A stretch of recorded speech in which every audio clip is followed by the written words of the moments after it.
एकीकरण नाही तर दोन्ही पक्ष एकत्रित येण्याचा जो विषय होता तो अजितदादा असतानाच खरं तर चर्चेत होता। दादा गेल्यानंतर आमच्याकडनं एकीकरण नाहीतर दोन्ही पक्ष एकत्रित येण्याचा जो मुद्दा होता तो तसा आम्ही बाजूला ठेवला होता आणि आम्ही लोकांच्या सेवेसाठी त्या ठिकाणी काम करायला लागलो आणि ते सत्तेत जाऊन बसले। आता याच्यामध्ये पवार साहेबांबरोबर प्रफुल्ल पटेल असतील, सुनील तटकरे असतील, यांनी अनेक वर्ष काम केलेलं आहे। त्याच्याबरोबर इतरही जे नेते दादांबरोबर गेले होते त्यांनी सुद्धा पवार साहेबांबरोबर काम केलेलं आहे। आता काही दिवसांपूर्वी पवार साहेबांना भेटण्यासाठी सुनील तटकरे गेले होते आणि त्यांनी प्रतिक्रिया सुद्धा दिली, आपण सर्वांनी त्या ठिकाणी बघितलं। पण आम्हाला असं कळतंय, मी अजूनपर्यंत न साहेबांशी बोललोय न सुप्रियाताईंशी बोललोय, पण काही प्रमाणात आम्हाला जी काही माहिती कळालेली आहे की फक्त सुनील तटकरे एकटे होते असं नाही, कदाचित प्रफुल्ल पटेल सुद्धा त्या बैठकीमध्ये होते। आता याच्यात चर्चा काय झाली हे मला तरी सांगता येणार नाही, पण पवार साहेबांवर अनेक वर्ष काम केल्यामुळे कदाचित राजकीय चर्चा झाली असावी। पण पवार साहेबांनी या बाबतीत क्लॅरिफिकेशन केलंय की अजिबात याच्यात राजकीय चर्चा कुठंच झाली नाही, आरोग्याच्या बाबतीतली चर्चा होती। त्यामुळे साहेब बोलतात तसंच काहीतरी घडलं असावं, तिथं राजकीय चर्चा न होता आरोग्याच्या बाबतीतली चर्चा ही जास्त प्रामुख्याने त्या ठिकाणी झाली असावी।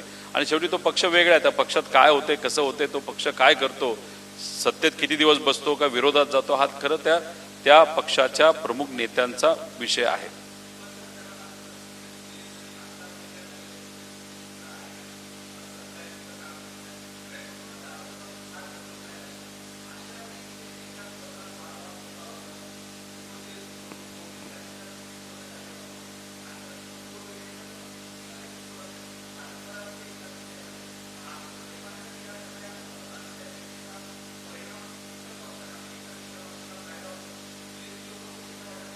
नाही, ज्या पद्धतीने पक्ष आज चालवला जातोय नाही तर त्याच्यामध्ये ज्या काही गोंधळ आहेत, त्याच्यामध्ये नेत्यांमध्ये वाद, नेत्यांची नावं यादीमध्ये न येणं, ठराविक लोकांचीच नावं यादीमध्ये येणं, तर या सगळ्या गोष्टी आणि ज्या पद्धतीने पक्ष चालू आहे तर याच्याकडनं नक्कीच पक्षामध्ये किती लोक किती दिवस राहतील हा प्रश्न नक्कीच तिथे निर्माण होतो। आणि त्यातलं जे ठाण्याचे नेते स्वतःला समजणारे ते शिंदे गटामध्ये त्या ठिकाणी गेले। आता शिंदे गटाला किती त्याचा फायदा होईल हा वेगळा विषय, पण आता ते तिथे गेलेले आहेत।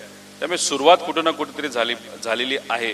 त्यामुळे पक्षाच्या प्रमुखांनी एकत्रित बसून आमदारांना जरा विश्वासात घेऊन पुढं कसं काय काम करायचं या त्या पक्षाच्या नेत्यांनी त्या ठिकाणी ठरवलं पाहिजे, पण तसं कुठेही काय होताना दुर्दैवाने दिसत नाही असं आम्हा सगळ्यांना वाटतं आणि कुठं ना कुठेतरी तो पक्ष कमकुवत होत चाललेला आहे। आता अजितदादांसारखा एवढा मोठा नेता त्या पक्षाचं प्रतिनिधित्व करत होता, ॲक्सिडेंट झाला का घातपात झाला याच्यावर तर चर्चा आपण करतच आहोत, पण झाल्यानंतर तुम्ही पत्र देता तुमच्या मित्र पक्षाला भाजपला की CBI हा तपास पाठवण्यात यावा। एकदा तुम्ही पाठवलं, काही झालं नाही, तर तुम्ही स्मरणपत्र देता तरी सुद्धा काही होत नाही। मग याच्यावरनं काय समजायचं की कुठंतरी या पक्षाची ताकद या राज्याच्या सरकारमध्ये कमी झालेली आहे आणि त्याचा फायदा हा शिंदे गट आणि भाजप नक्कीच त्या ठिकाणी घेत आहे। फक्त भाजप थोडासा हुशार आहे, काही दिवस ते शांत बसतील, इलेक्शनच्या आधी मात्र ते इनकमिंग सुरू ठेवतील। शिंदे गटाच्या बाबतीत काय सांगायचं, त्यांनी इनकमिंग आत्तापासूनच त्या ठिकाणी सुरू केलेली आहे।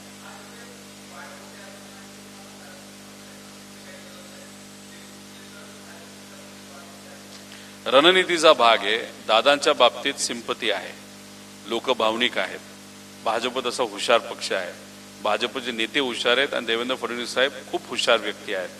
त्यामुळे ते लगेचच या बाबतीत काय करतील असं नाही, पण लोकसभेचं इलेक्शन नाही तर विधानसभेच्या इलेक्शनच्या आधी नक्कीच काही ना काहीतरी गडबड होईल आणि त्या पक्षाला फोडण्याचा प्रयत्न तिथं केला जाईल। निधी किती लोकांना मिळाला, कोणाकोणाला दिला गेला, कशा पद्धतीने दिला गेला, आणि आज शिंदे गटाचे पण आमदार आणि अजितदादांच्या पक्षाचे पण आमदार हे किती वेळा CM साहेबांना भेटतात आणि CM साहेबांवरनं किती कामं करून घेतात।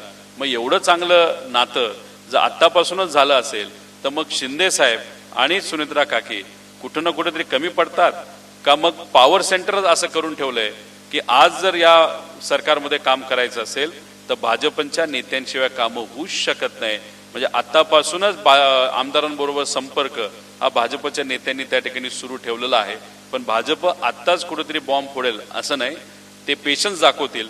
शिंदे साहेबांच्या बाबतीत किती पेशन्स आहे आपल्याला बघावं लागेल. पण हे जे काही दृश्य आहे, जे काय चाललेलं आहे, हे लोकांना मात्र त्या ठिकाणी आवडत नाही.